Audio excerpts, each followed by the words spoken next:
Llegó el momento de escribir nuestra tesis. Y la tesis no puede ser escrita como quiera o a lo loco. Tiene que tener, primeramente, ser escrita de una forma clara, de una forma comprensible para el lector. Y tiene unos requisitos de forma y unos requisitos de fondo. Vamos a comenzar con los requisitos de fondo.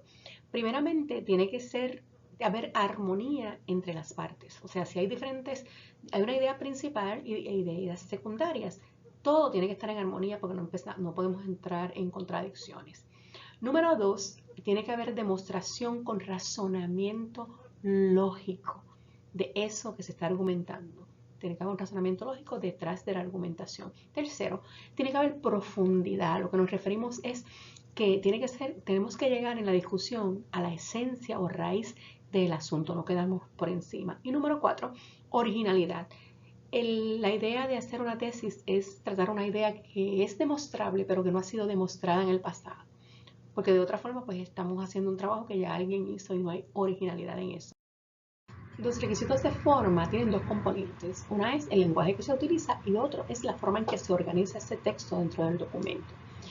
En primer lugar, debemos usar un lenguaje propio, apropiado, si hay términos que se utilizan dentro de ese tema que escogimos, que se note el dominio de esos términos. Número 2, debemos utilizar un lenguaje claro, que no haya ambigüedad, que no entremos en decir muchas abreviaturas y la gente no entiende lo que está leyendo.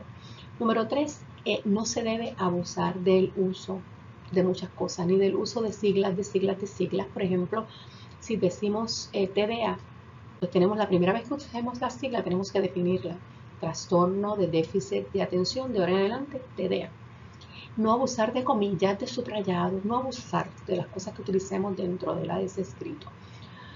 Otra cosa es, esto es difícil de lograr, tenemos que ser concisos, resumir. Es bien importante para el lector que las cosas estén de una forma concisa, que vayamos al grano, que no estemos por las ramas dando vueltas porque así perdemos al lector. Y tenemos que utilizar un estilo sobrio, tenemos que tener cuidado al escribir, que no entremos en cosas que puedan ser peyorativas, en cosas que puedan entenderse como discriminación. Y por último, debe especificarse el país donde se realiza el estudio. Por ejemplo, si hablamos de un estudio número tal, un estudio que habló sobre tanto, ¿dónde se hizo el estudio? ¿Por quién? Porque eso va a poner a la persona en contexto, porque las conductas y las cosas no funcionan igual en todas partes del mundo. Depende del sitio que estemos hablando, la persona se ubica en tiempo y espacio. Vamos a seguir en el siguiente slide. En cuanto a la organización del texto, se incluyen cosas como, por ejemplo, si escribimos números, hay una regla que si es un número del 1 al 10, se escriben palabras. Y si es un número mayor, pues se va a hacer muchas las palabras muy largas, así que se escribe en número, pero tratar de no abusar mucho de los números dentro del texto. Cuando sea necesario, utilizar números romanos, utilizar, ¿verdad? Listar 1, 2, 3, 4, porque eso facilita la lectura o rompe muchos párrafos de momento una lista. Números romanos ayudan a la persona a tener una comprensión mejor de esa lectura. Revisar, esta parte es bien crítica. Una vez está lista tu tesis, tienes que imprimirla, porque al imprimirla tú vas a ver mejor, vas a la redacción, que si escribiste las comillas al principio, las termines al final, que verificar que las páginas estén correctas, no vayas a tener página 1, 2, 5, 7, que hayas brincado páginas. Que si tienes unas notas, unas referencias y dice referencia 1, cuando estás hablando, qué sé yo, del cáncer, que cuando esa referencia en la lista de referencias corresponde al número que tú dijiste en el texto. Son un sinnúmero de cosas. Hasta que no imprimimos las cosas no nos damos cuenta de ese tipo de errores que a veces viéndolo en la computadora no lo podemos detectar.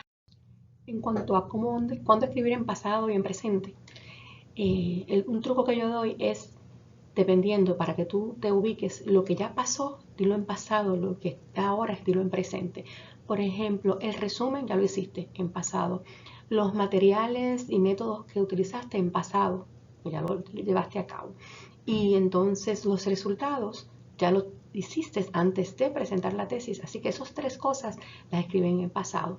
Pero entonces la introducción, el marco teórico y tu opinión la escribes en el presente. Again, estas cosas No son fáciles, uno se las tiene que saber de memoria, solamente lo que quería ilustrar hoy es que hay un sinnúmero de reglas para escribir una tesis y por tanto se debe hacer con tiempo, se debe hacer en orden y recordando todos estos conceptos. Imagínate que tu tesis sea buenísima y entonces escribes los pasados y los presentes, los tiempos los haces mal. Entonces no vas a tener una buena calificación porque no seguiste reglas que debieron haber sido básicas. Esto es todo. Espero que este material les ayude. Dios les bendiga y Dios les guarde.